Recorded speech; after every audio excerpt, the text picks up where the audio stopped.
number, if you highlight over it, you click it, double click. 1 second, we come over. Oh, I got you. Click over, double click the idea, and then down here you can see. Oh, That's how you change the number. That's how you change the innings too. okay. Easy enough. That sounds good. Pretty simple. And it's 1 and 3. 3 is the up number. But where's the camera located in the outfit? You see that little green box? Yeah. Yeah, it's in there. Alright. Good stuff.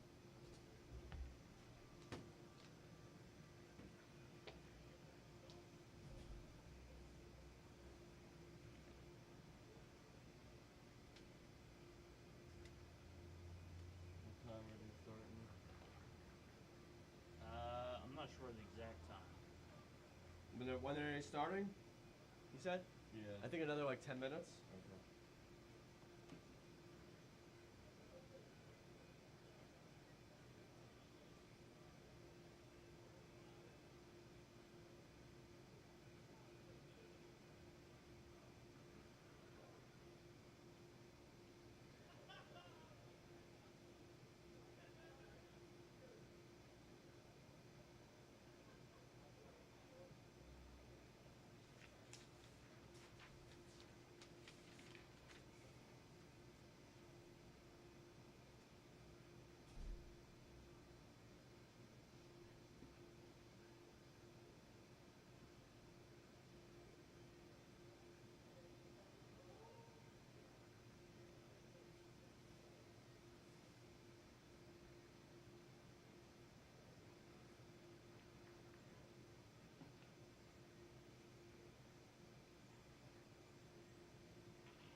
Phenoms, it's gonna be interesting.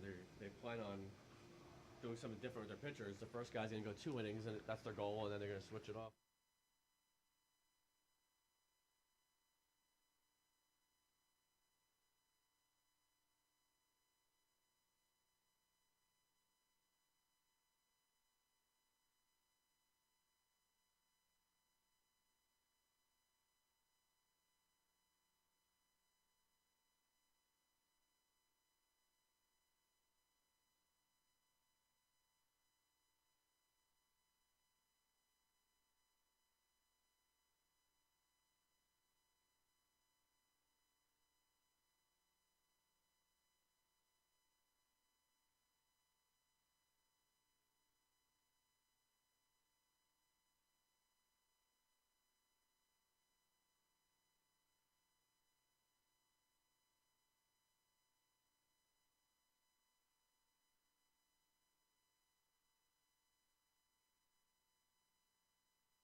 Oh, we're getting started. Welcome to People's Bank Park, home of the York Revolution. We are entering the semifinals after beginning the tournament yesterday with 40 teams. We are down to 4. This matchup, we have a dandy here. We have the Canes versus the Phenoms. I'm Nick Schaefer, joined by Paul Cook and Mark Taylor. So we are very excited to bring you the semifinals. And leading off for the Phenoms, we got Jordan Robles. Jordan has had a heck of a tournament, both with the bat and the last round with his arm. And he really, really wants to bring his title home for the Phenoms. And on the mound for the Canes, we got Cam Smith. And he pitched a really good game in the quarterfinals. So I feel like he's on a hot streak entering the semifinals. Jordan leading off, followed by Josh Pagano. You got David Wood Toast and Connor Young. And expected to start the game for the Phenoms is Jordan Robles. So these are 5-inning games when you're in the playoffs. So both these teams will want to get off to a good start. And Cam has a relatively fresh arm. I think so far he's only pitched 5 innings in the tournament. So he should be fine to go through the majority, if not all, of this game. The other two teams in the semifinals are the Juggernauts, last year's champions, and the usual suspects, the champions of 2021. So that's the championship semis. Cam strikes out Jordan to lead off the game. Josh Pagano coming up for the Phenoms. The Phenoms are looking to overcome a little bit of disappointment the last 2 years. Last year, they got knocked out early in the final 16, and the year before in the quarters. So they definitely want to improve upon that. Their eyes are set on winning the title this year. So, Paul, do you think the Phenoms are extra motivated to win the title this year because they were knocked out early the previous 2 years? No, I don't think it really matters for these guys. They're kind of veteran players. I think it's more just going about their game, trying to stay within themselves, trying to do what they always do. I know that sounds cliche, but I think that's kind of how they're approaching it. I think last year's not even a thought on their mind. And they seem to be hitting their stride too. Last game in the quarters, they were hitting the ball. Even when they weren't getting hits, they were having good foul balls, good at bats. They're really battling at the plate. So I think their pitching is not their worry. They're a very good pitching team between Robles and Toast. We're still trying to figure out what they might do next game. The inside word is they may start Jordan the first 2 innings and then go to Toast after that. So, but things could change as the game goes on. The other field, we see the Juggernauts getting excited. It looks like they possibly got a run, definitely got a hit over there. It's hard to tell with that team. They get excited sometimes at foul balls. The fields are still slightly slick, as you see. Last game and this game, because the Canes are on this field as well, Cam is often drying off the ball and using the rosin bag, too, to get a better grip. Ground ball back to Cam, clean, fields it cleanly, throws him out. 2 outs. Nice and calm play there. Toast coming up for the Phenoms. And on deck is Connor Young. So Connor's a new addition to the Phenoms, but last game in the quarterfinals, he made 2 great double plays, including one that was bases loaded, and the other one he dove, it was on his back and flipped it to second base too. So he made 2 huge plays in the field last game. Speaking of Toast before the game, he indicated that there's a pretty good chance, Paul, he was saying there's a pretty good chance they'll start with Jordan and he'll come in relief. So they seem like they have a good game plan in mind. Yeah, I don't think they're going to hesitate to change pitchers if they feel the need to. Even if Jordan's pitching well, maybe the Canes start to pick him up a little bit. I think they'll make that move. Both Toast and Jordan know each other well. They trust each other, so I think they'll kind of just feel it out. Yeah, and then they were warming up together before the game too. So, nice pitch by Cam, bottom of the zone there.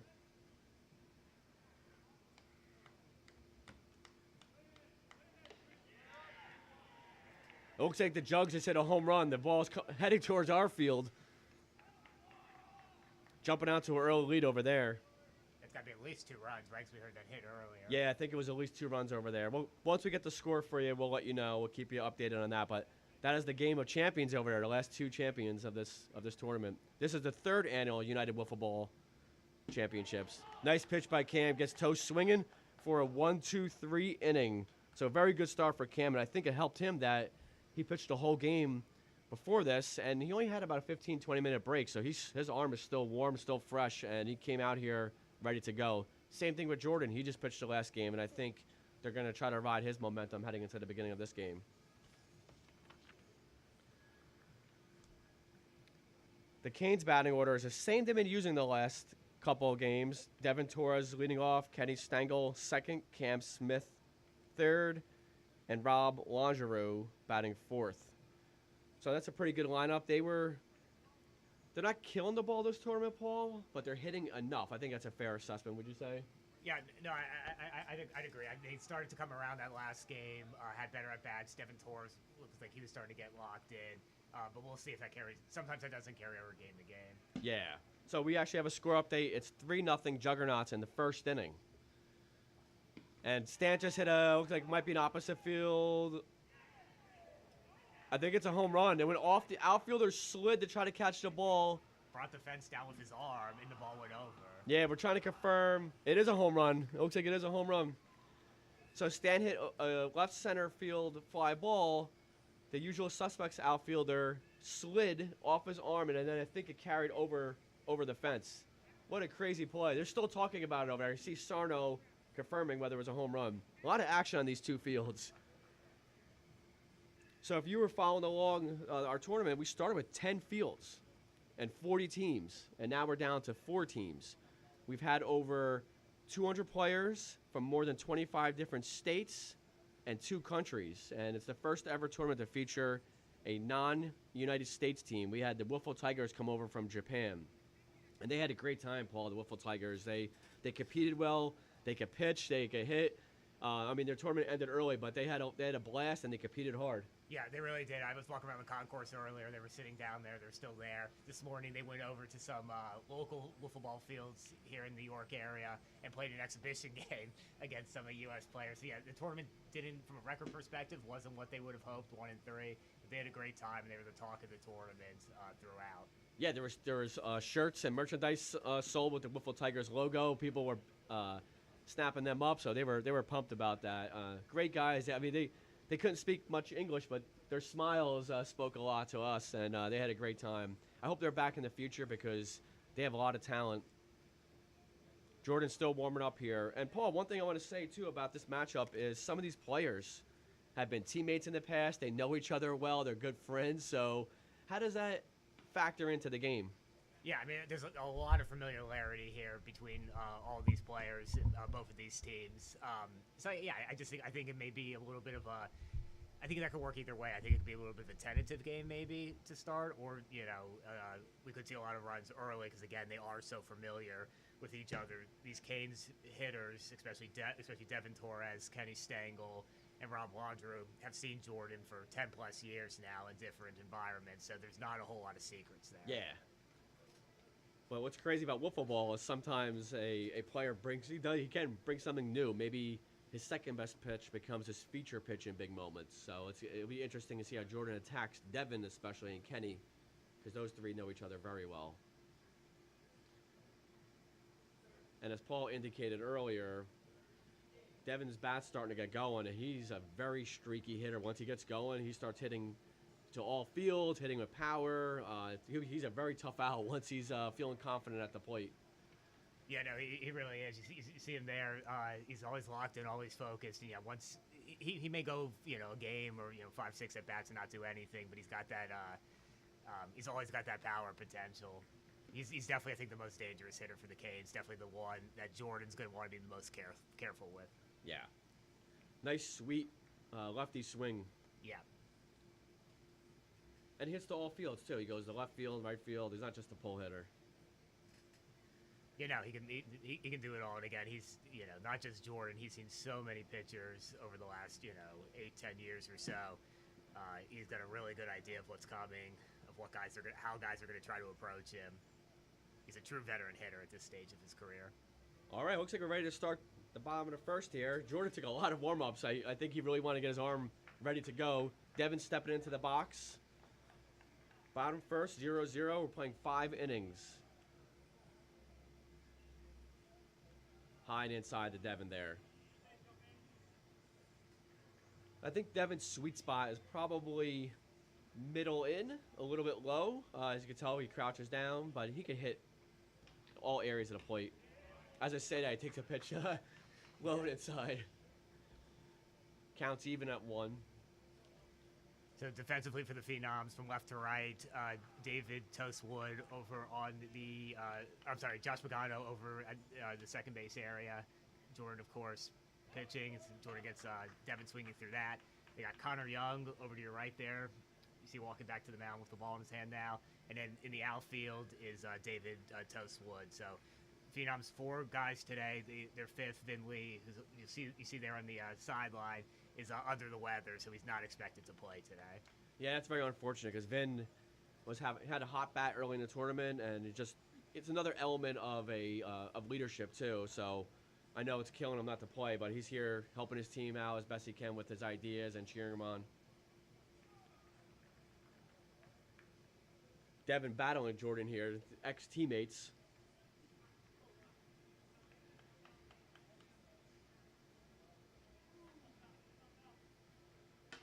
There's a fly ball to left field. And it's a home run, a leadoff home run for Devin Torres. It just went over the wall. I thought it was going to be a double or triple. It kept going. And it was about maybe 4 to 6 inches over the wall for a leadoff home run from Devin. We're just talking about Devin. He's hitting very well the last round, and it carried it over to the semifinals. Opposite field, line drive home run. I didn't think he had enough air on that ball. Yeah, I didn't think it was necessarily going to get out, but yeah, it just kept cutting through. It didn't die at all. It stayed on the line. And Jordan, I love his attitude. Gets the ball, he's ready to go. He's not sulking. He's like, okay, this game's far from over. It's only 1-0. Both these teams have incredibly talented players, so. But like, what a way to get the game started Yeah. through the Canes. A leadoff home run. We were talking about Devin kind of being an X factor offensively. He had a great at bat, and he finished off the at bat with a home run. It sends a message, I think, early on, too. They're definitely the underdog team, the Canes. Not like they necessarily shouldn't be, just based on the talent level, but I think just the fact that this is their first tournament really together as a team. Kenny Stengel and Devin Torres have played together forever. They played with Rob Wandrew a little bit, but Rob's played with their fifth player, Cooper Ruckle, a little bit, but this is the first time all these 5 together. So I think from that aspect, they're an underdog. To get out to that 1-0 lead is huge. Absolutely. And I like Jordan's bounce back here. After that home run, he struck out Kenny, and he's throwing strikes to Cam. So he's if anything, it fired him up. He knows what his job is, to hold him at 1, especially in the first inning. No wasted time from Jordan either. Gets the ball, goes right back to the mound, and he's ready to go. High riser take there by Cam. So Cam is probably expected to go the entire game on the mound for the Canes. We'll see how that goes. But he does bring a solid bat as well. Cam has a good all-around game.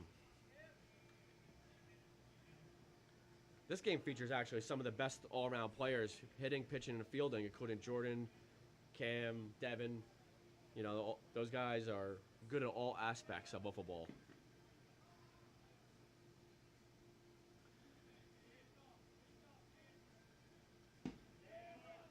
Nice location from Jordan. Gets Cam looking there. Got 2 outs, nobody on. So this view of this field, this is home plate, so it's facing home plate. And the home run's at the backstop, so the home run Devin hit just snuck over the wall out there. High and outside, good location from Jordan there. Rob at the plate here for the Canes.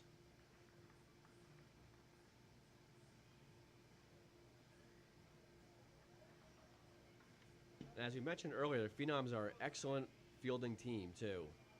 Don't expect them to give away outs. Sidearm drop from Jordan. You will see him do that sidearm drop. He likes to go from different angles. He throws some off-speed pitches as well. He'll change locations. He's a very thoughtful pitcher on the mound. He's not just a thrower. Low and away, good spot for Jordan. Yeah, he's not just chucking out there. He's intentionally trying to go inside, outside, change speeds. You have to do that against these hitters. When you go this far in the tournament, it's no longer just throwing strikes. You got to hit your spots. Rob out in front of that, lines a foul, so that was an off-speed pitch by Jordan. Got away with it a little bit. Kind of hung in the middle of the plate, but the speed fooled Rob, and he hit it foul down the third base line. I think Connor's the de facto ball dryer for the Phenoms. Connor was a late addition for the Phenoms about a week before the tournament.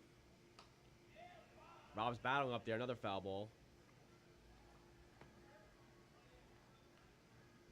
Phenoms have a lot of championship pedigree, I would say, between the squad. A lot of these guys have won league championships and other things too, so they bring that aspect to the game.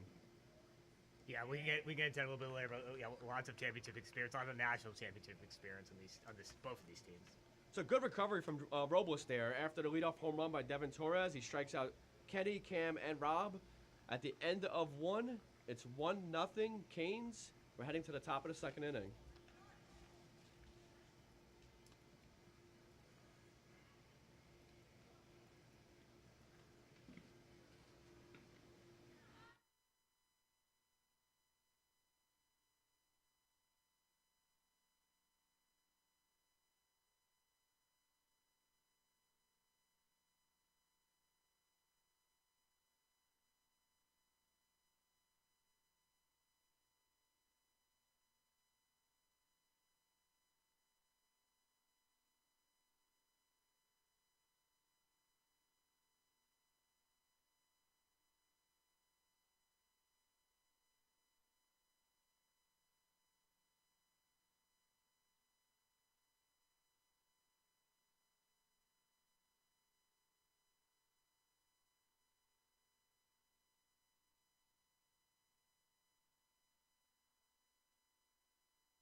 Heading to the top of the second inning. 1-0 Canes coming up for the Phenoms. Connor Young leading off. Jordan second. Josh. And then if anybody gets on, Toast is coming up. So back to an earlier point you were making, Nick, about the championship, experience here. Connor's got a lot of league championship experience, a lot of, regular season tournament experience. This is officially now the furthest he's made it into a national championship tournament, though, here in the semifinals. Quarterfinals a couple times, but first time his team's made it this far. Yeah, Connor's had a great career, and he's still relatively young in the wiffle world, so if he gets this elusive national championship, I mean, just another thing to add to his resume.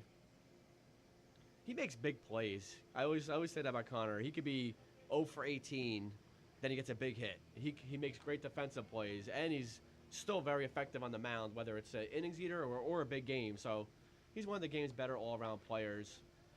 Yeah, he's definitely got that clutch in him. He comes up big in big situations.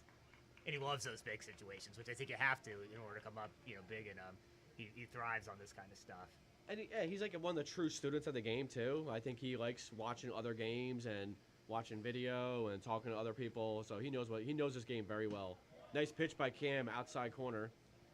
Yeah, and amid some controversy, Connor was kicked off his original team just a couple weeks before the tournaments. But to his speaking about his drive, as Cam gets him there. Speaking about his drive to succeed, he sort of looked at it as a welcome change. The Phenoms wanted him right away. They had the 5th spot open on their roster. He knew the Phenoms were a real contender, so he didn't care if he's just going to pitch a little, maybe not play all the time. Mm-hmm. And now look, with Vin out, now here he is playing, in the semifinals. Yeah, good point.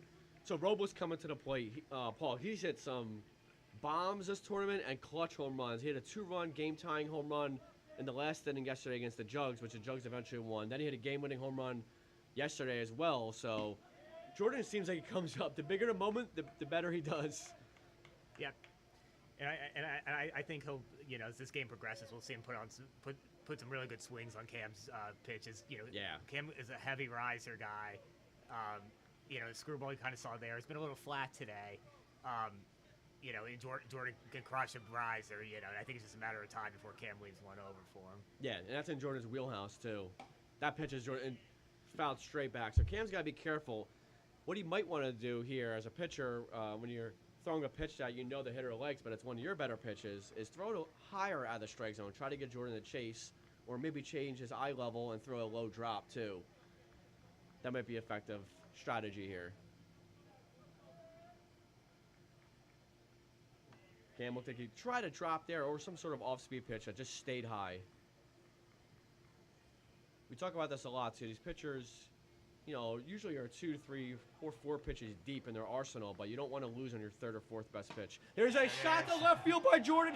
He launched that one over the netting to tie the game at 1. Just as we were talking about Jordan coming through in the clutch, he rockets that one, about 10, 15 rows deep in left field. What a blast, Paul. Yeah, he got all of that one. I mean, he didn't miss it at all. That was the riser, right? Yeah, it was the riser. Yeah, to feel like it was only a matter of time, and Jordan didn't waste any time. So just like that, we're tied at 1. He got the head of the bat, ahead of the strike zone, and just launched that. And as soon as he hit it, he knew it was gone.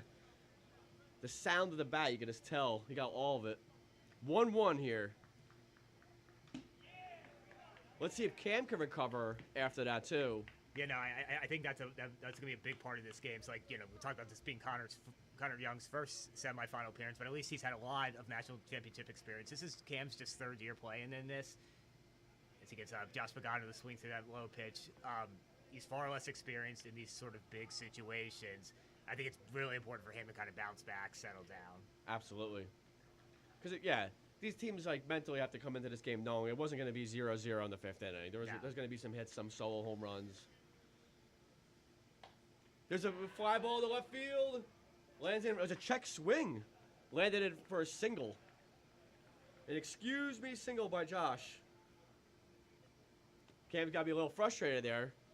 Yeah, that's just bad luck if you're Cam. Toast coming up to the plate.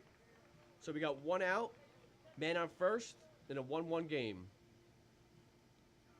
Ground ball, another single. I think that was a clean single.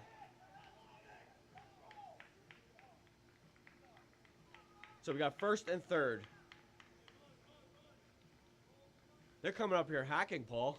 Yeah, they are, and there's no reason not to, right? They keep making contact. Even Josh's, excuse me, single, he got the barrel around on an inside pitch. See if Connor can keep the train rolling. Cam's got to be careful early in the count. Pop up by Connor. Devin gets it. It's not far enough to try a tag. That was smart. But right away, first pitch swinging. Connor just missed that. He was a little behind it. Then Devin's a very cool and calm fielder. There's never any panic in him. So Jordan's coming to the plate now. I think Cam's got to be careful here. It's 1-1, first and third. This is almost like pitch around, but then you load the bases, so it's a tough call. Nice pitch. What a good pitch by Cam. Drop on the outside corner. Nothing Jordan could do with that. No, that was pretty much unhittable. Interesting that the Canes are going with 2 guys in rather than playing no doubles defense. Oh, he gassed them there. 0-2. So an 0-2 count. Cam's got to be careful. Maybe he throws a low drop or a high riser. But remember, folks, there are wild pitches. If you miss the backstop, the runners advance 1 base. So you're hoping it doesn't happen, but it does happen occasionally in wiffle ball. Also, a relevant rule in this situation, you mentioned no doubles defense, is any ball that hits the wall, whether it's on the ground or in the air, or if it rolls to the fence, it's a double. So a lot of times in a double clears the bases. A lot of times you'll see defenses pull back in this situation. Ooh. Good recovery by Cam. A 1-2 riser, and he blew it by Jordan. So We went into this inning, the Canes 1-0 lead. Jordan gave up a home run in the first inning, but now he ties it up himself. Some payback to make it 1-1. We're heading to the bottom of the second. It's a 1-1 game, and we do have an update. In the Juggernauts game, it's 4-1 against the usual suspects. The Juggernauts are up 4-1, so that's a high-scoring affair over there. Both those teams can swing the bat. Be back with you in a minute.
Leading off here for the Canes, you got Devin, top of the order. Devin, Kenny, and Cam. If anybody gets on, Rob. So Jordan's out here for inning 2.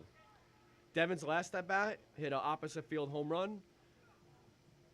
So Devin and Jordan are good buddies, and Devin hit a home run off Jordan, then Jordan returned the favor by hitting a home run off of Cam last inning. Yeah, and they are friends. They also have, I think, a good, healthy, competitive, rivalry going on for many years, going back to several different leagues. That's a good point. Jordan's one of the nicest guys in wiffle ball, but on the field, he wants to rip your head off. Yeah, and Devin's not all that dissimilar. Yeah. A bunch of these players, the last few years especially, have played in the Mid-Atlantic wiffle ball tournament too. So whether they're teammates or going against each other, so they're very familiar. I think that might have been down. If it hits the pole, it's on the strike zone. It's a ball. It has to hit the box. They can hit the side of the box, the corner of the box, but anywhere on the strike zone is a strike. On 2 strikes, if you foul straight back, hits the strike zone, it's as if the catcher catches the ball, so it's just strike 3. So leadoff walk by Devin. Maybe Jordan was pitching around him slightly there, because that wasn't really that close to the strike zone, or he was trying to make Devin hit his pitch. Yeah, I mean, Jordan's a guy that can go tournaments at a time without allowing, a full tournament without allowing a walk or allowing more than a couple. Yeah. So it's usually on purpose when he does. Yeah, he has an elite command, I would say, Jordan does. Kenny's usually a very productive hitter. Not sure how he's been doing this tournament, but he's faced Jordan a number of times over the years, too. A very, very established right-handed bat. Big swing and miss there. Jordan with a drop that started breaking underneath the hands of Kenny. That's a good place to put it, because Kenny has long arms. You don't want him to extend his arms.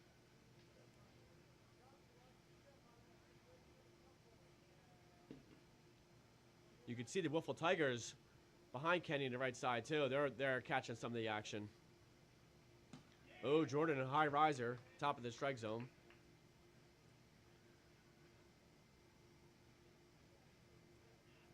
This is a big at bat. Jordan, you gave him a leadoff walk. You don't want to get the first 2 guys to get on. Starts to cause trouble. Right, especially if he was pitching around Devin. That you want to execute the second phase of that plan, which is getting Kenny. Oh, gets Kenny to offer there. That riser exploded up in the zone. Started in, and all of a sudden went about a good foot and a half above the zone. Strikeout swing. He got one out, man on first. So in the Juggernauts game, Ryan Wood hit a solo home run to give the suspects their run. Ryan Wood, legend of the game, many styles of football in the past, won a lot of championships, including UWIF the first year.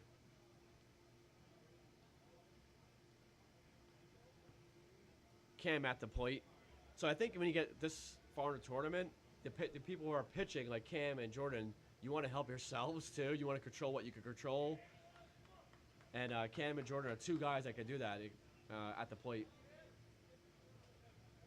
Yeah, not that they don't trust their teammates, but yeah, like you kind of feel, I think, when you're pitching that, the game is on your shoulders, and I think that even extends to when you're up at bat.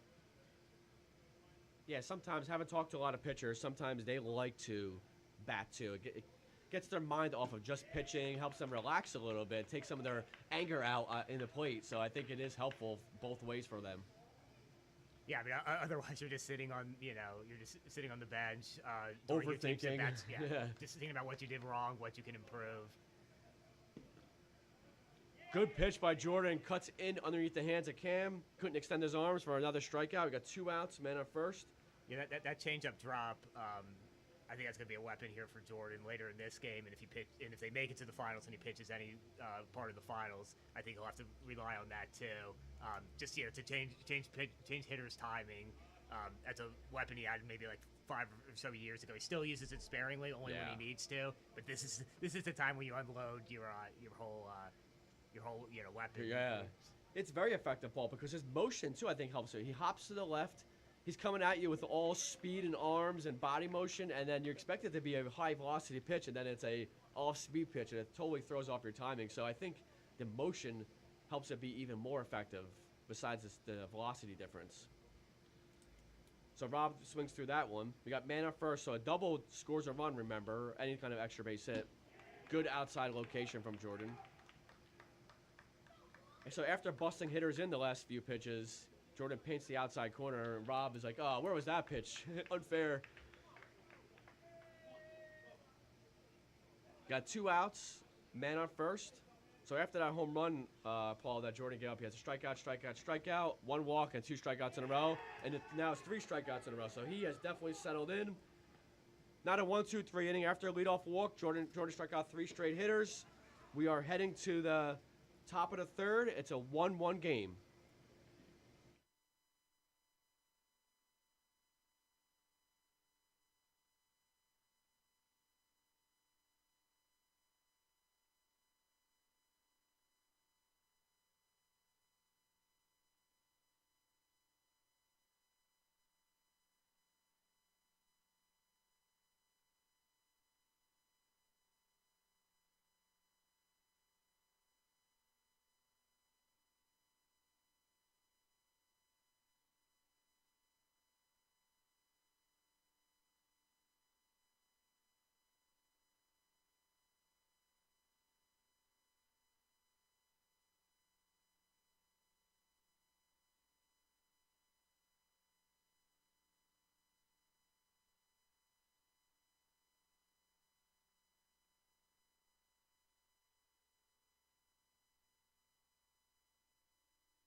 Okay, we're heading to the top of the third. We want to give an update in the Juggernauts game. So it's 4-1 Juggernauts over Usual Suspects right now, but we just found out that the Juggernauts scored their first 4 runs with only 1 out in the first inning, including 3 extra base hits. Tim had a double, Sarno had a home run, and Stan had a home run. And they chased Ryan Wood out of the game, which is highly unusual. So what a start by the Juggernauts. It's 4-1 right now. That game's far from over, too. So in this game, Josh Pagano leading off, followed by Toast and Connor coming up this inning against Cam Smith. So, like, you could continue to go through some of these guys' history. Josh Pagano's got the deepest national championship, world championship history of anyone in this game. He won his first national championship way back in 2006 as a member of the Rookies.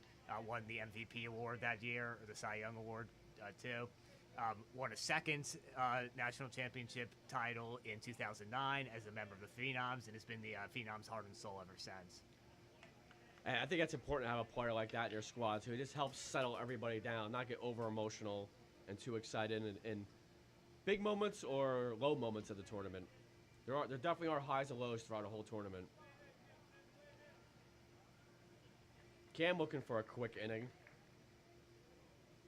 Oh, what a drop. That started at Josh's head and came all the way down the zone. And Josh just stared at him afterwards. Unfair. Strikeout looking for 1 out. Toast coming up at the plate. So Cam looks like he's starting to find his groove on the mound.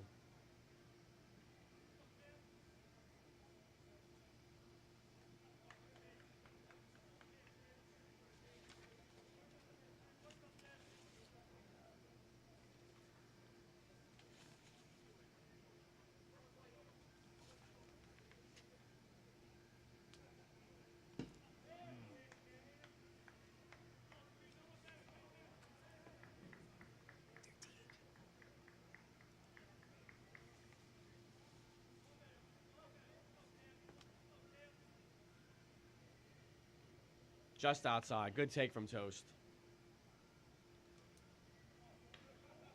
Starting to warm up out here, too. It was a little chilly in the beginning of the day. Yesterday, we had a great day of wiffle ball in the 70s throughout most of the day. Inside riser, gets Toast swinging. Just kept going, busting in on his hands. 2 outs. Connor Young coming to the plate. Connor, his last at bat, had a pop-up to the third base side.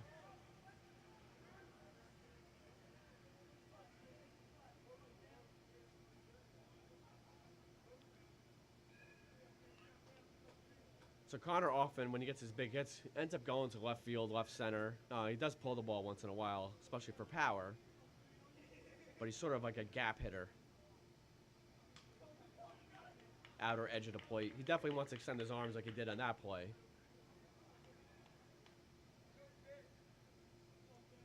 Cam is starting to mix it up more and more. This is the top of the third out of 5 innings. Looked like it hit Connor in the arm. And so wiffle ball, if you're new, you only get a base if it hits you in the head region.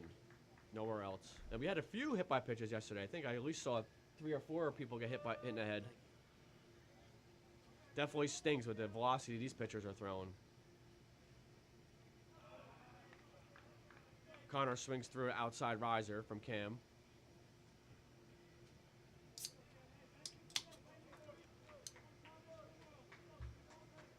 I'm wondering if the shadows start appearing a little bit in the field. You did yesterday, and it does make it probably slightly more challenging for the hitters. Good take from Connor. It looked like some sort of high pitch. I couldn't tell if it was a screwball that didn't really move or something else.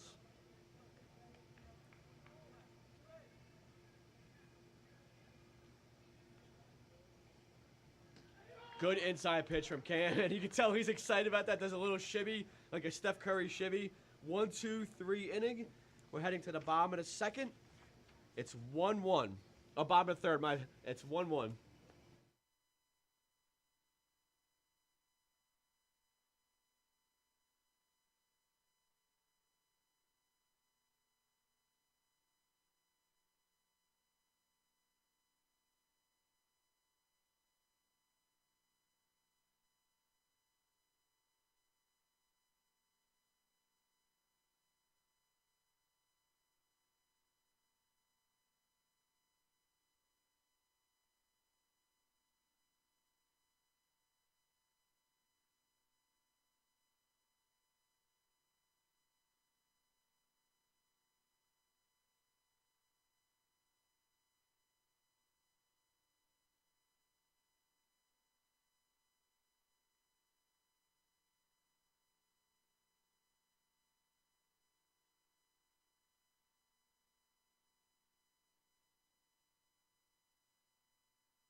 We're in the bottom of the third here. Devin Torres leading off for the Canes.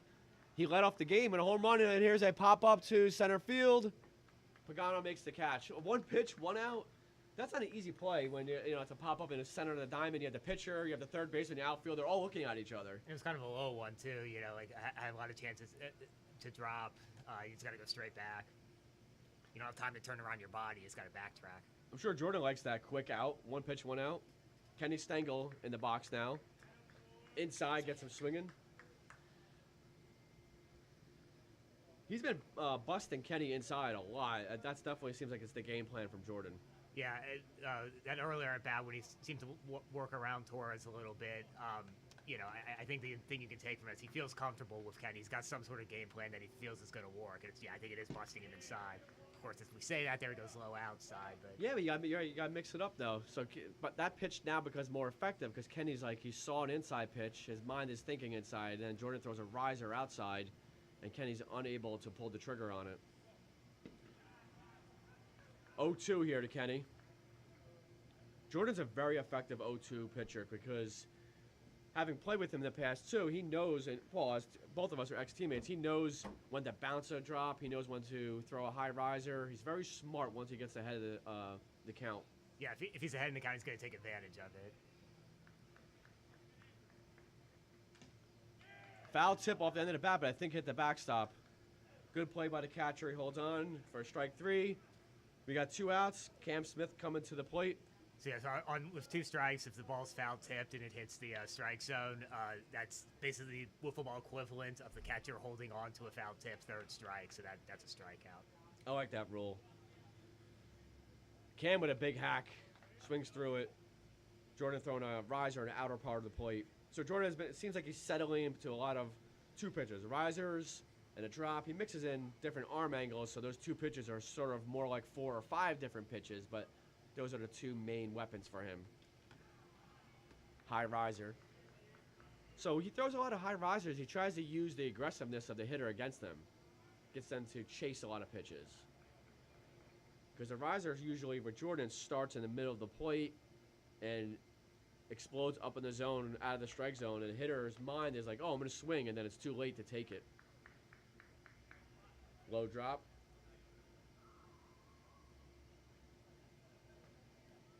Good take there by Cam.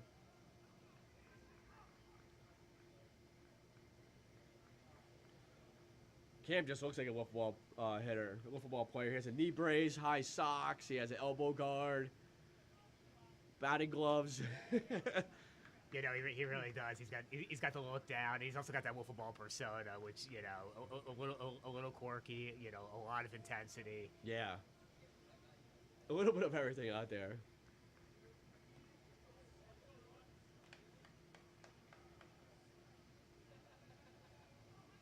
He gets Cam swing through. Jordan's pumped. He strikes out Cam 1-2-3 inning. So now it's we're heading to the top of the 4th. It's 1-1 between the Phenoms and the Canes.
So we're at the top of the 4th inning, and we had some questions on the live feed. This is a 5-inning game.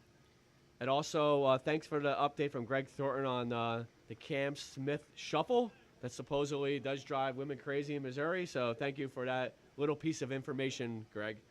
Let's see if Cam brings it out again. Jordan Robles leading off for the Phenoms, and Jordan tied the game up with a huge left field bomb in the 2nd inning after the Phenoms were down early 1-0, and Jordan tied it up 1-1. So Jordan has 3 massive home runs this tournament that either gave his team the lead or tied games up. So Jordan is clutch at the plate. As you say, people say he doesn't put up empty stats, Jordan. He puts up very meaningful stats, ones that really impact the game of play. So we got a lineup change here coming up. Batting third, I think, this inning will be Vin Lee in place of Connor Young. So we got Vin Lee, who's woke up, was under the weather, sick, temperature, fever, but it looks like he's good to go now, so he's going to sub in for Connor Young. I like it. Connor has had a great tournament, but he's a great teammate too, so of course he has no problem. Connor just wants to win, and Vin the same way. Vin probably had no problem. Connor starting and coming in now, so. Oh, good side riser from Cam, and it busted on Jordan's hands. Strikes him out for a first out. Pagano coming to the plate for the Phenoms, and as Paul said, that's going to be followed by Toast and then Vin Lee after that. I think that might have been Cam's first sidearm riser this game. I enjoy watching both Cam and Jordan pitch, Paul. They mix it up. They're huge competitors. They throw sidearm. They all different angles, different speeds. They're true pitchers. Yeah, I would say Cam's maybe a little bit more of a traditional football pitcher in that he uses more different looks, uses more pitches than Jordan. Jordan's really a vertical guy. He'll just work you up and down. Mm-hmm. He's got the riser and the drop. He'll move that in and out too. But his 2 pitches are one that drops down, one that goes up. Cam meanwhile uses more of a screwball sometimes. He's got the horizontal to lateral movement as well. Yeah, and that previous pitch, Pagano looked up at the sky. You see that wiffle ball a lot. He wants that pitch back. He fouled it straight back. Cam gets him chasing high. Good recovery from Cam. He knew Pagano was frustrated the last pitch, and he threw a high riser and gets him chase it. So we have 2 outs. So we do have a viewer from across the pond in Ireland. Thank you for watching, Matt. We have people from all over the world watching this game, and as we stated earlier, we have teams from 2 countries, including the Wiffle Tigers from Japan. First pitch strike from Cam. So thank you, Matt Locke, from watching this game from all the way to Ireland. 2 outs, nobody on. Toast at the plate. Cam gets in the chase, a high riser there. And Paul, I think there's one similar aspect between Cam and Jordan is they both get people to chase their high riser. Yeah, they throw it like you want to, where it starts as a strike and then goes above the zone just at the end. Sidearm drop that stayed high there. Yeah, the riser's a pitch you don't want it to end up actually hitting the zone. You know, more times than not, you want it to just go right above it, and they're both very adept at that. It's a smart pitch to get people to chase. Just missed the outer corner. Cam does a 360 hop there. So that's one of the changes in modern wiffle ball. In the past, people would challenge people more with the riser. Now it's more of like, let me see if I get you to chase it, or I'll hit the outer part of the zone. Cam just missed again. Toast with some really, really eagle eyes at the plate there, taking 2 close pitches. In the other field, we just saw the Juggernauts get a hit. I think it was Stan hit an opposite field base hit. Looked like a single. Very, very good at bat, Paul, by Toast. He was down to 2 strikes and took 3 straight close pitches. And here's the change. Connor Young started the game. And then Vin Lee, this is his first appearance of this game. He didn't start because, as Paul mentioned earlier, he was a little under the weather. But he must be feeling good enough to come in. So he's batting in place of Connor. And Vin Lee brings a big bat, Paul. He does well in the home run derby. He does well in games swinging. He's a big bat coming to the Phenoms here. Yeah, I think definitely he's their best hitter, at least coming into this tournament. Just the best all-around hitter. a lot of power, good contact hitter. So yeah, it's great if he's healthy and he's at 100%. It's great to have him back in the lineup if you're the Phenoms. So And we have a little delay here. It looks like the Phenoms and Canes are talking about the rule here.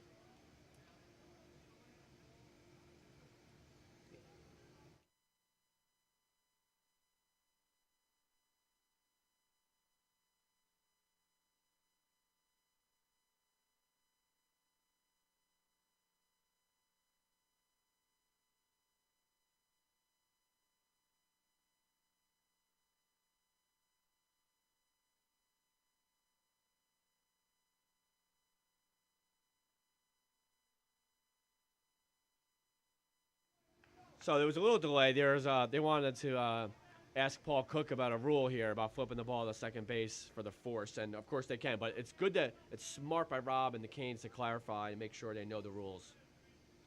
That's one of the cool things about wiffle ball. We'll get this throughout the tournament. Wild pitch by Cam, so the runner moves to second base.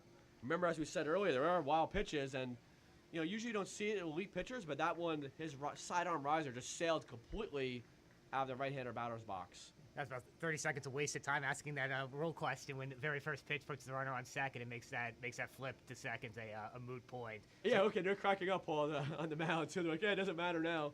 But he's got to be careful with Vin. It's his first at bat, and you might want to consider slightly pitching around him. Although you have Jordan on deck, gets his first strike. 1 ball, 1 strike. This is a big part of the game here because a clean single scores a run. Just go back to that point real quick. So, if a runner on first, in a situation like that, they can flip to a guy in the second base area to get an out as Vin takes that over the plate for a strike. Now, with that runner on second, they'll just have to throw the ball home and either hit the backstop or the target in order to get the out. Yeah. So it just makes it a little bit harder to throw. Here's the 1-2. Stays low. I mean, from Vin's aspect, he might want those 2 strikes that he took. I don't know if it's because he didn't have game action. He was kind of coming off cold off the bench, but those are pitches he usually wants to swing at. He challenges him again down the middle with a riser. Cam is pumped, gets the 3rd out, strands the runner at second base, and the game remains 1-1. We're heading to the bottom of the 4th of a 5-inning game. It's the Phenoms 1, the Canes 1.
heading to the bottom of the fourth, and the Phenoms look, Paul, to be making a pitching change that which was indicated to us. David is coming into the game, Toast, and he's relatively fresh. He only threw, I don't know, maybe one inning so far in the tournament.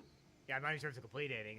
I was told 10, 15 pitches, so he's essentially fresh. Jordan was essentially fresh coming into this game, so Phenoms, not wanting to wait until it's too late to make the move, got the fresh pitcher in right now. Yeah, and now it's the bottom of the fourth, and it's a 5-inning game. So this is late in the game, and you gotta make sure you use all your weapons. You don't want to leave anything behind. You don't want to try to save something for a potential finals. You have to get to the finals first. So I think that's their mindset here.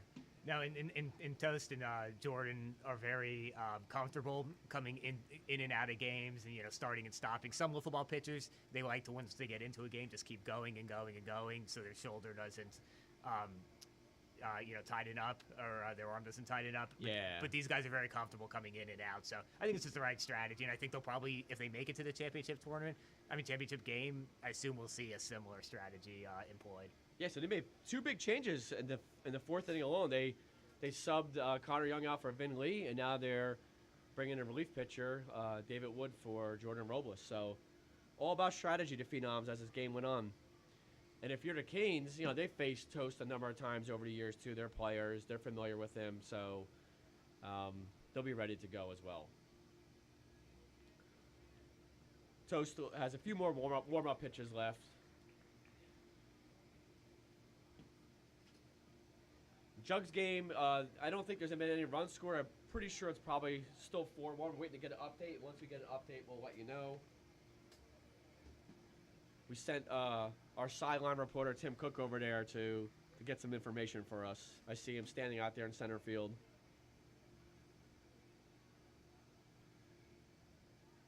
Paul, talk about the other game going on between the under-17 league.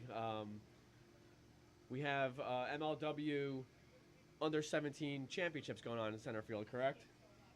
So I'm not sure exactly what part of the tournament they're in, but if you see right behind us there, that red fence, for the first time ever at this event, in addition to crowning a world champion, we're crowning the first ever U17 national champion put on by MLW.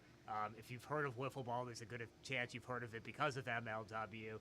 One of the most popular, league in the world by far. So we had 7 teams playing all weekend. They started about mid-afternoon on Saturday. 7 teams. They played pool play. They were seeded into a 17 bracket this morning. And, they're probably around the same time that we are. They're probably in the semifinals, maybe even the finals now. It looks like only one field is up. So really excited to have that addition to this tournament. Yeah, that's absolutely amazing. And there's some incredible talent. I've been watching some of their games, and I know Mark was over there yesterday watching some of their games. And high-level players, and hopefully these players stay healthy and they join the big leagues in the near future and are competing in this fast pitch world championship maybe as soon as next year for some of them. And the 2 teams, it looks like the Flamingos out of Wisconsin, I believe, and then the team at bat is from Ohio. So, yeah, it looks like the 2 teams out there, Ohio and Wisconsin. Big Ten representing there. in that Flamingos team, I was watching them a little yesterday, and they won both MLW tournaments this summer, one in Illinois, one in Michigan. They won the 13 to 15 age division in both of those, so they came in as a heavy favorite. It looks like they're still alive. So we're ready to go here. Toast taking the mound, Rob leading off for the Canes, followed by Stengel and then Cam Smith. If anybody gets on, Rob's back up again. So Rob with an open stance, pretty far away from the plate too, expecting something sort of inside middle of the plate.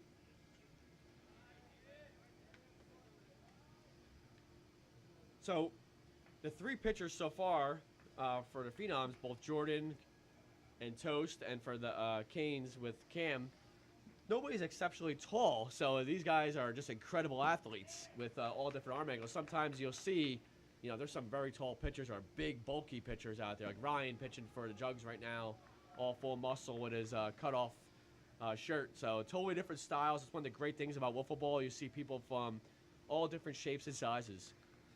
Yep, that's the great thing about wiffle ball is anyone can do it if you put in the time and the work. Nice sidearm drop from Toast there. Probably dropped a good 1.5 feet down and away from Rob. Nothing you can do with that pitch. Rob leading off here for the Canes. Sidearm riser. Rob swings through for the first out. So good start from Toast. When you come in as a relief pitcher, you never want to let your team down and have people second guess. So getting that first out is huge for your confidence and for the team's confidence as well. Devin coming up. He has a solo home run, the game's first at bat, to give his team a 1-0 lead.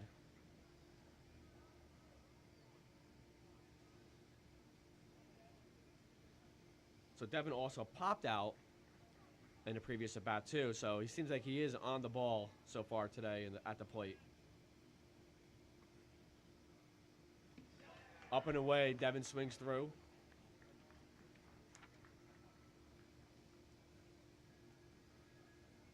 So some origins on the nickname Toast. As the story goes, when he was a younger player, it was playing with the Super Savvy Psychos out of his home state of Georgia. They stopped off on a road trip on the way to a tournament to get breakfast, whatever. And I guess at the end, the waitress came up, wanted to see if they want anything else, any to-go boxes or whatever. And pop up to the pitcher, and who's taking it? Kind of hard to tell who's going to call for the ball. They both probably called for it. They both moved away. Then he had the son to deal with, but Toast ends up catching the ball. The main thing is they caught the ball, but it almost did fall for a hit. Yeah, all's well that ends well. But anyway, so he got some toast to go, and the joke was, I'll take some road toast, toast for the road. So that became his nickname. That's been shortened over the years to Toast. It was one of those things that stuck. So Devin, again, right on that pitch, he has 2 pop-ups that he's probably a little frustrated he didn't drive the ball a little bit more, but he's swinging a hot bat right now. Kenny Stengel coming up for the Canes. Got 2 outs, nobody on.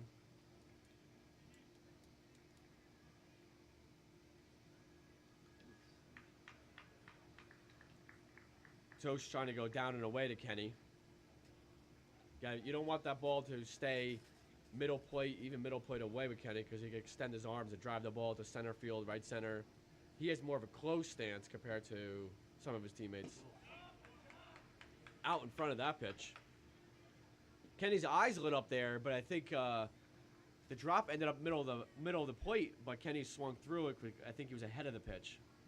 That's just how good that pitch is. I think it's definitely Toast's best pitch. He's got that sharp drop. So even when he leaves it over the middle of the plate, it drops so much. Whew.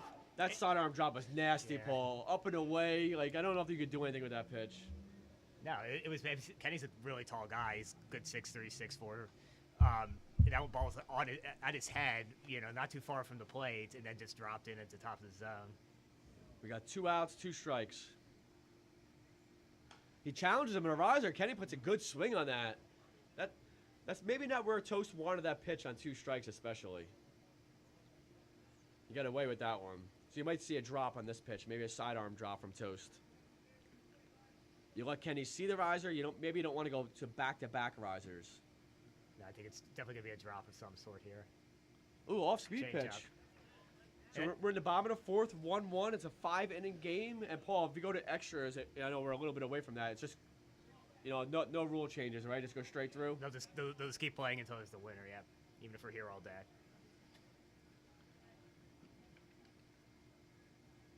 Ground ball. It looks like bobble by Toast. So we did go back to the riser. Not to second guess every decision, but yeah, you kind of have to second guess that. Kenny wasn't doing much on the drops. He just threw a changeup off of a drop. They had to go back to the riser there, kind of questionable. But to be fair, he also should have probably had the out. Yeah. And that's not a no Toast's riser. It's very good. So yeah. The Phenoms are going with 2 outfielders here. No doubles defense. They want to be careful because a double scores a run, so they obviously are run prevention. They're sticking with 1 infielder alongside Toast, and they're bringing DeBar Jordan and Vin to the outfield. Both Jordan and Vin can cover a lot of ground as outfielders.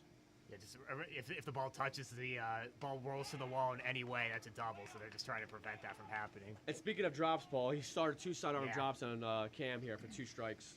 No, that's his best. That's his best pitch. Both of his drops were a sidearm drop, really. So just stick with what brought you. Here's the 0-2. He went with a little bit of a hesitation, turned his back to Cam, and the riser just missed the outer corner. You got 2 outs, man on first.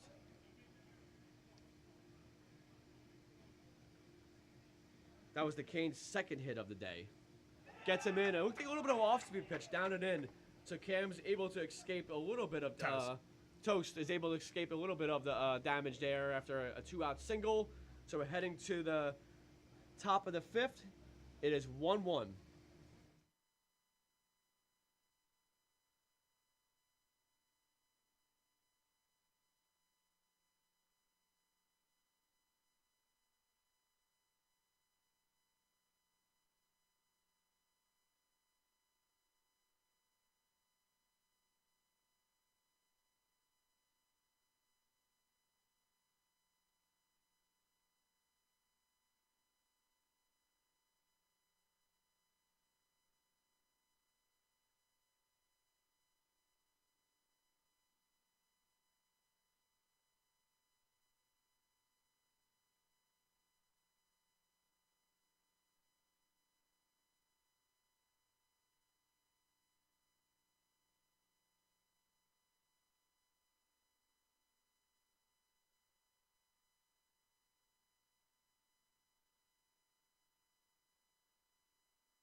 We're in the top of 5. This is the last inning, unless we go extras.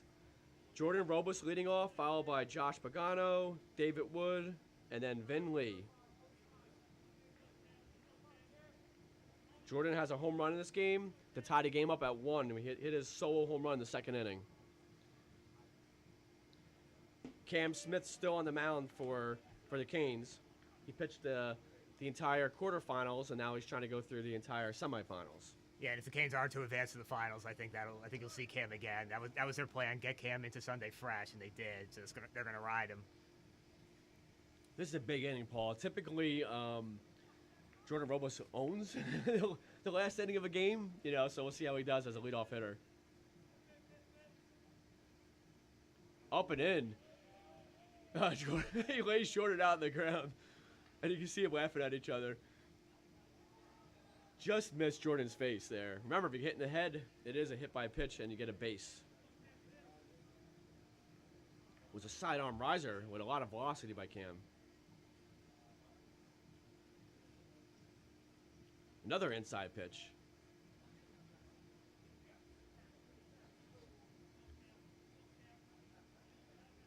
The winner of this game will face the winner of the Juggernauts and Usual Suspects. And that game, last we heard, was 4-1 Juggernauts.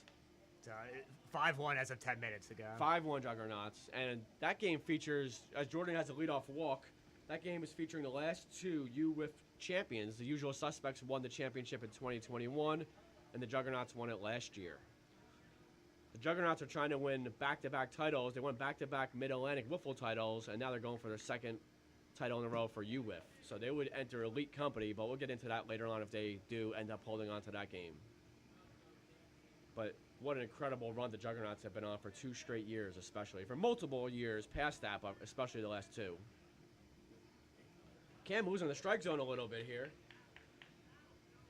Yeah, and that's, like we said, Cam's going to probably take the ball the rest of the way, the rest of his day for the Canes as far as they go. But that's the danger of that, is if he starts to lose it. There's a pop-up to the first base side. Rob ends up making the play. Nice catch. But yeah, the danger in just going with one pitcher for Sundays, you have no backup options. We saw that the Phenoms, were able to make a switch when they kind of felt guys were getting on Jordan. They're just going to stay with Cam here, and, that could be too late. Yeah, absolutely. I mean, it is. They probably know that too, but I don't know if they get somebody ready to get warmed up quickly, or if they even can. Yeah, I'm not even sure if they have anymore. Yeah. Toast in the box here. Cooper Ruckle, who's been playing outfield this game, he's being DH for by Kenny Stengel. I think he only threw one game last night, but it was a high-effort game. He's had some arm troubles. I'm not necessarily sure he's going to pitch back-to-back days. Yeah, probably smart.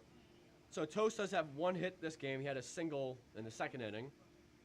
In the second inning, after Jordan's home run, Pagano hit a single, and then Toast hit a single, and Connor popped out, and about 4 pitches total there. They were up there hacking. I think Cam recognized that. Here's a pop-up third base side. Torres getting underneath it, makes the catch. So 2 nice defensive plays by the Canes. One on the first base side, one on the third base side. So we have 2 outs, man on first. So the Phenoms are putting balls in play now. They've seen Cam for 4 innings. Now it's the 5th inning, so I think they are feeling a little bit more comfortable in the box. But Cam has gotten the outs. He has to be a little careful here to Vin. This has been second at bat after coming in for Connor Young last inning. Vin swings through an inside riser there. 0-1. Vin was trying to do damage there in the first pitch. He was trying to jump all over it.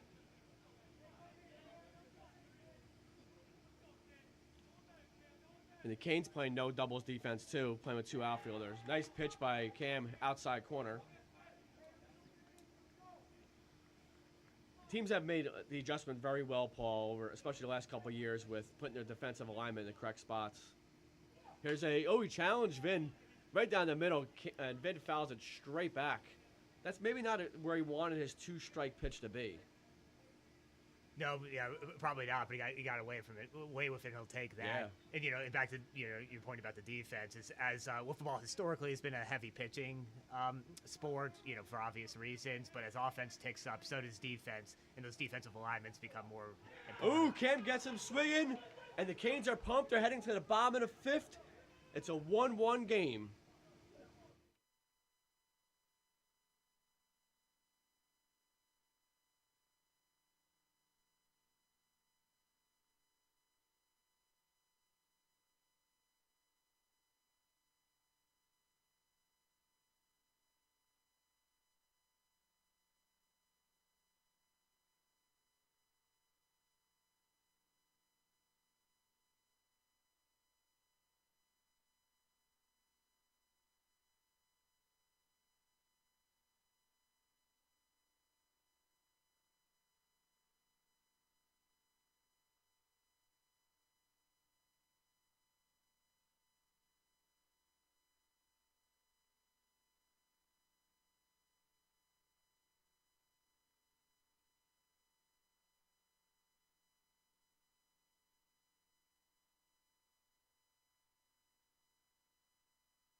We're heading to the bottom of the fifth. It's 1-1, so the Canes are trying to walk this off. Toast's job for the Phenoms is try to send this game to extra innings. Rob leading off here for the Canes. So, Paul, what do you do if you're an offensive player? If you're Rob, are you trying to get on base anyway? Are you thinking walk off yourself? What's your job as a leadoff hitter here? Well, I mean, I think for Rob specifically, I know him a little bit. Like, I don't think he's thinking too much. I think he's just kind of, looking for a pitch he can drive. Rob lines it to left field. A double. A 2-bounce double off the left field wall for a lead-off double. And, Paul, you were right. You were saying off air before. Rob comes through. He has like one big hit, couple big hits a tournament, and that was a huge line drive single over Jordan's head to hop the wall. So now Devin Torres, a very dangerous Devin Torres coming to the plate. And this is interesting. You have a base open. Man on second. Are you going to walk Devin? You're going to challenge him? It looks like they're going on all 3 infield alignment to prevent a single. A clean single will end the game here. Yeah, that ball reaching the wall for the double is huge because now it forces the Phenoms to draw their infield and outfield in. It opens up the whole outfield. And Devin's had a very productive day. He had a leadoff home run, a walk, and 2 pop-outs. So he's been a hard out in this game. There's the 1-0. A little bit of off-speed pitch gets Devin out in front. It looked like it wasn't a circle change, but sort of like a wiffle ball's version of a circle change in the outside corner there. The ball just turned over and started going down and away to the left-handed Devin Torres. Toast is tough in these situations, too. He'll bear down and throw his best pitches. Challenges Devin inside, went off his bat, then his knee area. 1 ball, 2 strikes. Phenoms would love a ground ball here to one of the 3 drawn-in infielders. Get that flip out at second and try to turn 2. Oh, I'm sorry, no, there's a runner on second. Never mind. Yeah. If they get a ground ball, though, they want it to be an easy one, not a... No, they want a strikeout here for guy on second. Sidearm drop.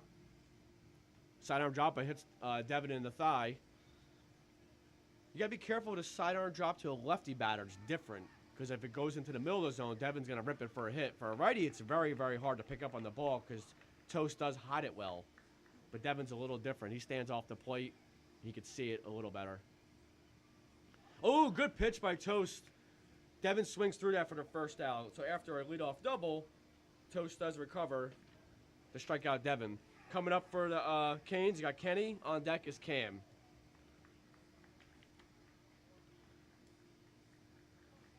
So it's the bottom of the fifth.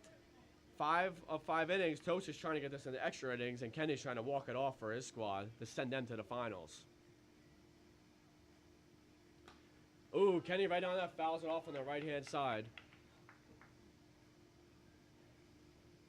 So you got Jordan and Vin on the third base side defensively, and Josh on the first base side, and Toast on the mound. So they're basically covering most of the ground in the infield. To the left of Josh is open, but usually right-handed batters and wiffle ball aren't hitting the ball down the first base line. Change up. I don't know, I always feel like it takes guts to throw an off-speed pitch when there's a guy in scoring position in a big game because you don't want to lose on your 3rd or 4th best pitch. No, it's just you want to speed the bat up, and like that one was dangerous. That one was a little more over the zone. That stayed up. Good location from Toast there. He did a little hesitation and then a little sidearm riser and an outside part of the plate. He hit the ball very well. I don't know if Kenny could pick it up that well. I mean, Toast has deception for days. He just has all these different arm angles. Like we've seen on the sidearm drop, sometimes he throws his body completely to the right. Sometimes he comes, a little more just straight sidearm. He doesn't give you 2 straight looks too often. Sidearm drop gets Kenny swinging. Strike 3. So that's where the effectiveness of that sidearm drop works. It's really, really good against right-handed batters because it goes down and away from them. Cam Smith coming to the plate. Man on second, 2 outs. So Cam really trying to help himself. So, he probably doesn't want to keep pitching anymore. Let's win the game right here. That's his thinking right now. Sidearm drop. Cam fouls it off. Swung very late. Went over his teammates' heads in foul territory. Cam began his national championship career back in 2020 and had a huge walk-off home run in that. His team, the Midwest Monstars, made it to the final 16 against the legendary 603 All-Stars. or 603 Wiffle Club now, as they're known, and hit a walk-off home run there to send his team into the lead 8. He would love to get another one of those. So some history with being clutch in a big moment. Here's the 0-1 pitch to Cam. Good take. Toast with a hesitation high riser there, but Cam was able to lay off of it. 1 ball, 1 strike. These are 2 clutch players. Cam in the box, as Paul just said, and Toast on the mound is very clutch as well, but somebody's going to come through. Something has to give. Good take there. Looked to get held. He has a change-up. That pitch needs to be a little bit higher. I think he would have got Cam to commit, but Cam saw it was going low, so the change in speed, he still had time to hold his bat up.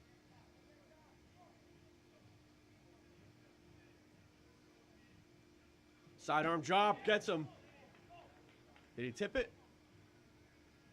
I think it was a strike 2. 2 strikes. Cam, Toast's sidearm drop is very, very effective. I don't think anybody's put in a play yet. No, it's his bread and butter. Yeah. You see what I did there? Yeah. That's a good one. Here's the 2-strike pitch. Sidearm drop again. Strike 3. Huge, huge pitch by Toast. After a leadoff double by Rob, Cam strikes out Toast strikes out Devin, Kenny, and Cam to send this game into extra innings. It's 1-1.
So we're heading to extra innings.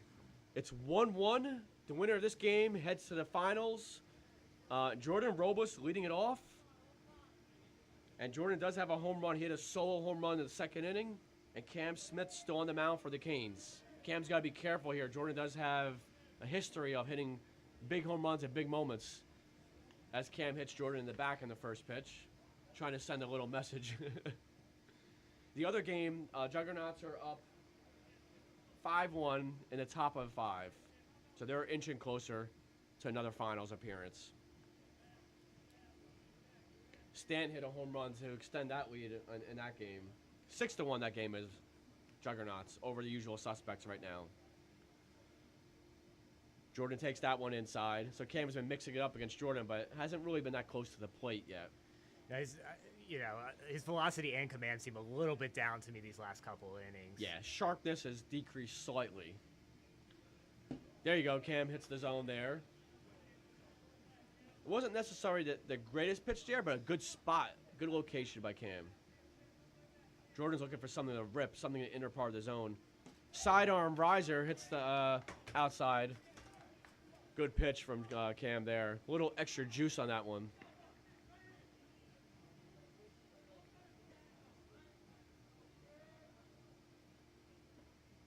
Jordan fouls that off. It was a riser in on the hands.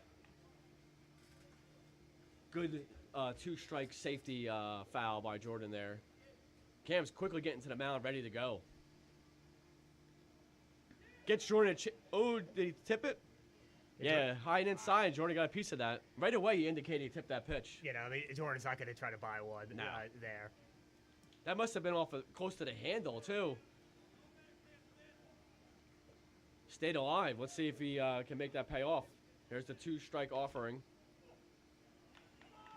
Cam, a little extra mustard on it. You hear him grunt on the mound. So Jordan with a leadoff walk. That's what he does. Last inning had a leadoff walk. This inning, leadoff walk. Here comes Josh Pagano. Man on first, no outs. And the Canes going with a more traditional defense. 2 infielders, 1 outfielder. Coop wants to make sure he keeps anything off the wall. Ooh. Pagano fouls that straight back. That was that riser we've been talking about all game. That could be Cam's downfall. And Josh didn't miss that by much. Maybe just a hair late. And it looks like the Juggernauts' usual suspects are heading to the bottom of the 5 over there. So the Juggernauts are 3 outs away from their second straight finals UWIF appearance. In this game, it's 1 on, no outs. We're in extra innings, the top of the 6th. Pagano in the box. Good adjustment by Cam there. His first pitch was his riser inside. That one he threw something inside, but it was more of a screw drop, and Pagano couldn't recognize it and swung right through it. Yeah, like the hallmark of a good pitcher, or one of the hallmarks of a good pitcher, is you make a mistake pitch and you get away with it. Make that mistake, use that against the batter the next pitch, and he did. The high riser, then to the low drop. 2 strikes, single up the middle. He's going to stay up the middle. Very good cut by Pagano. He stayed with the pitch, went with it, and hits a line drive right down the middle. So it's first and third. Huge scoring opportunity for the Phenoms here. Yeah. If Cam can, get out of this that be quite the escape act. Toast in the box here. First and third, no outs. A leadoff walk by Jordan and a line drive single up the middle by Pagano. That's a good 2-strike hit there, Paul. Yeah, just good approach. Not trying to do too much. Just take it right back up the middle. Yeah, he shortened his swing, it looked like. A nice short, right to the ball swing, got the barrel on it. Here come the Canes. They're discussing what they want to do for alignment. Looks like Coop is going to the infield. Maybe Devin's going to the outfield. Or no, they're switching it up. You gotta get stuff straightened out. So that's why it's good to have these discussions. No, if I had to guess, I would guess that Coop's got the better arm. Definitely, Devin sometimes has trouble throwing balls to the backstop. But I think Coop's also the better athlete, so you want him to cover more ground. Yeah, that's a good point. For viewers out there are sac flies. So the batter has to yell tag, and the outfielder has to throw the ball, hit the backstop on the fly. Is that correct, Paul? Yeah, there's some nuances to it, but that's basically basically the rule. You don't want to know all the little details. If you do, go to the UF website and click on the rule book. But so we got first and third, no outs. A very good scoring opportunity for the Phenoms here on the top of the 6th in extra innings. Ooh, Cam challenged Toast there, right down the heart of the plate. 91 miles an hour on that pitch. Yeah, we have a radar gun out here. That was 91 on the gun. So Cam bringing it there. We have some people in this tournament that could really hit high 80s, low 90s here. Cam at the upper part of the zone there. 93 on that 93 one. Gets Toast swinging. 93 on the gun. Vin coming up. He replaced Connor 2 innings ago. And Vin is a very dangerous hitter. He can hit for power, hit for average. Oh, Cam hits the side of the zone there for strike 1. That first pitch is huge. Get ahead of the count. Vin's thinking ribby here. Oh, Cam seems like he's in the zone, Paul. He's hitting everything. Yeah, no, he's just rearing back and firing now. And if you're Vin, maybe you step out of the box a little bit, delay things. 0-2 here to Vin. Here's the 0-2. A little hesitation. Gets Vin swinging through it. Strike 3. We have 2 outs and 2 on right now. I mean, sometimes that hesitation just feels like it's for show, but like Vin does that pre-load bat thing, and you could kind of see when the hesitation happened, it kind of got Vin out of sync. And here's the ever dangerous Jordan Robles, and it looks like Devin's having a talk with him. We have first and third, 2 outs. Jordan Robles in the box, and Jordan wants to end this right here. He wants to give his team the lead. And Jordan doesn't have to do too much. He just, he just needs to hit the ball hard somewhere. Just outside there from Cam. And Jordan also is, more than willing, as we saw in the first at bat here, just to take the walk and pass the baton. Yeah, the last 2 at bats, Cam has walked him twice. I don't know if it's unintentional, intentional, or pitching around them, but outside there. But he does have to be careful, Paul. Like, if you're pitching around somebody, this is where the wild pitch comes into play. There's a man on third. You don't want to throw a wild pitch. Well, and what it also does, Cam delivers. Oh, Jordan! Oh! Off of Devin's hand. It might have been off his barrel. Scores a run here. That was a hard play by Devin at third base. A line drive single, maybe one hop. I couldn't tell if it was one hop or a line drive off of his hand. And Jordan drives home the runner from third to give the Phenoms a 2-1 lead. So another rule nuance there. That's since Devin touched it before it got to the first baseline. That's what we call in wiffle ball a dirty single as opposed to a clean single. So if a clean single would have moved all the runners 2 bases, instead this just moves the runners 1. So first and third, 1 run in. Oh, first and third. Okay. Good clarification, Paul. So that was an inside pitch from Cam there. Jordan turned on it, and it was a in-between hop line drive to Devin. Maybe he wasn't sure what was going to happen and went off his hand for a single. And Devin's an elite fielder. That was by no means an easy play. It's one that he was disappointed he didn't make, but it was a very, very difficult play. It was definitely a single, not an error. So Jordan came through in the clutch there. He had the game-tying home run in the second, and now the go-ahead single RBI here in the 6th in extra innings. So right now we have a 2-1 Phenoms lead. And it looks like Cam is maybe looking for a different ball, Paul. Maybe he didn't like that pitch, or maybe the ball broke. I'm not sure. But he's warming up here to try to get a different ball. Yes, yeah, he went to his bag and got another one. Okay. Yeah, it's definitely something you don't see in baseball. So, like, the ball you're throwing with is very, very important in wiffle ball. And guys are allowed to cut them up, to scuff them up within certain limitations. So you see pitchers take a couple out there, you see which one feels the best for them. And if you're Cam, you're disappointed to give up that second run, Paul, but you got to hold the Phenoms down here. Keep your team down by 1, not down by multiple runs. No, this is no time for Cam to hang his head. He's got to refocus and get Pagano here and give his team a chance, just down by 1. We got 2 outs, 2 on, and it's 2-1 Phenoms. Nice drop from Cam.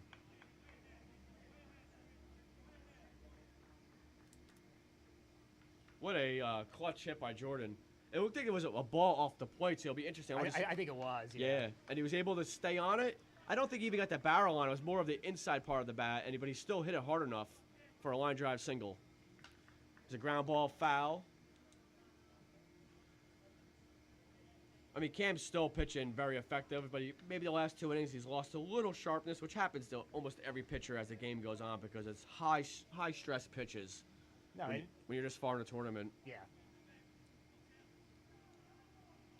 Just outside. Good take from Pagano. Pagano had a huge hit, Paul. So after a leadoff walk, Pagano's last at bat had a single that made it first and third. So that single up the middle by Pagano was huge. Yeah, to your point about Cam's sharpness, it definitely has gone down. But it's not like the Phenoms have hit him terribly hard this inning. We had that single up, we had a walk. That single, that was just, a good piece of hitting back up the middle. And then Jordan's was hit hard, but not smoked necessarily. Yeah, this inning was a bunch of small ball. We had a walk, single for the run. There's a pop-up from Pagano. That's going to stay foul. Good hustle by the Canes there, but it was just too far out of the zone. Rob was dodging chairs, dodging fans, trying to get that ball. Football players try to do whatever they can to catch a foul ball. Here's the 2-strike pitch. Ooh. Oh, good piece by Pagano again. Really battling up there. He feels more comfortable the last 2 at-bats against Cam, you could tell. Yeah, that was more than just a battle. He almost flared that the other way. Yeah, Pagano has 2 singles and a ground out today too, so he's putting multiple balls in play. You know, I mean, I think the veteran's settling in here as he can start to smell, a possible finals appearance. Yeah. There we go.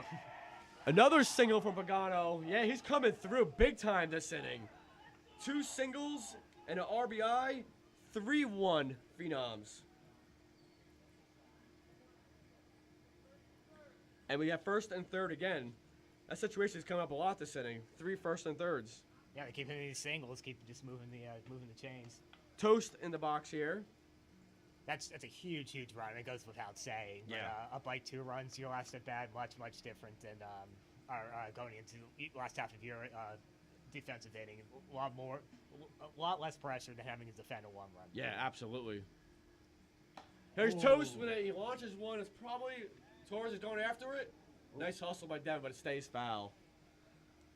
So Pagano, Paul, he has 3 singles this game and a ground out, so he's really having a productive day at the plate, including 2 singles this inning.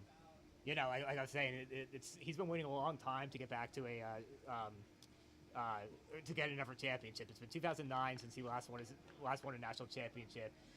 The Phenoms reached the finals of the national championship in both 18 and 19, but the last 2 years he hasn't been there. So he wants to get back there, and I think he's locking in. Cam gets Toast to offer at a sidearm drop there to end the inning, but the Phenoms come through. We started extra innings 1-1, and a Jordan Robles go-ahead RBI single to third base off of Devin Torres' hand, and then a Josh Pagano single up the middle makes it 3-1. We're heading to the bottom of the 6th.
A bottom of the sixth, 3-1 Phenoms. Big change here from the Phenoms. Vin Lee's now taking the mound, their third pitcher of this game. So Vin didn't even start this game, Paul. He was sick, replaced Connor Young. Oh, here's a ground ball to first base. Nice snag by Pagano. That was a really nice play. Yeah, that's not an easy play of how fast that ball was moving. He made it look easy. But Vin Lee didn't start the game, came in as a substitution hitter for Connor. Now he's pitching.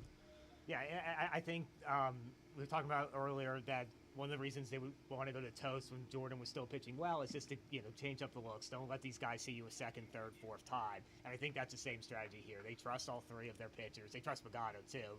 But he pitched yesterday. He's not going to go back to back. So yeah, get Vin in there, get the save. Don't let him see toast for a third time.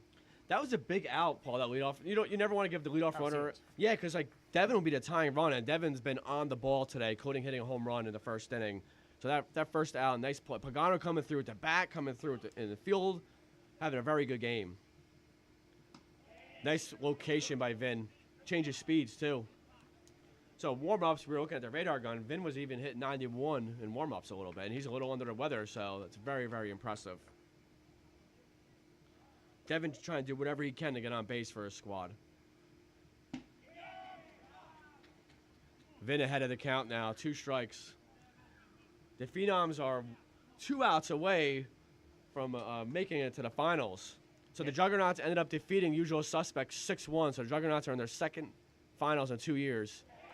Yeah, 2 outs. And if the Phenoms hold on here, they'll make it to the finals for the third time in 6 years. So 2 teams with lots of recent championship experience. Kenny Stengel at the plate here. He's definitely trying to do whatever he can to get Cam Smith up, who's on deck. And Cam wants to bat. You know that. He was the pitcher that gave up a couple runs last inning, so he wants to be the guy to have the opportunity to tie the game. Sidearm drop by Vin hits the outer part of the strike zone. Kenny swung through. 0-1. Got Robles in the infield, with Pagano in first base, and Toast in the outfield for the Phenoms.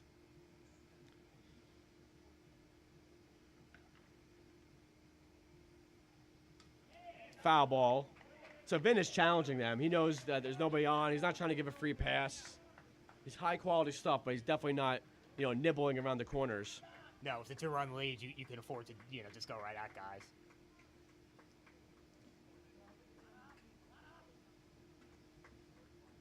One strike away.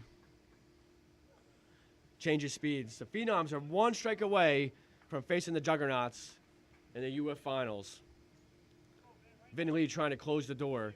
Jordan Robles started the game, followed by Toast, and now Vin Lee is the de facto closer.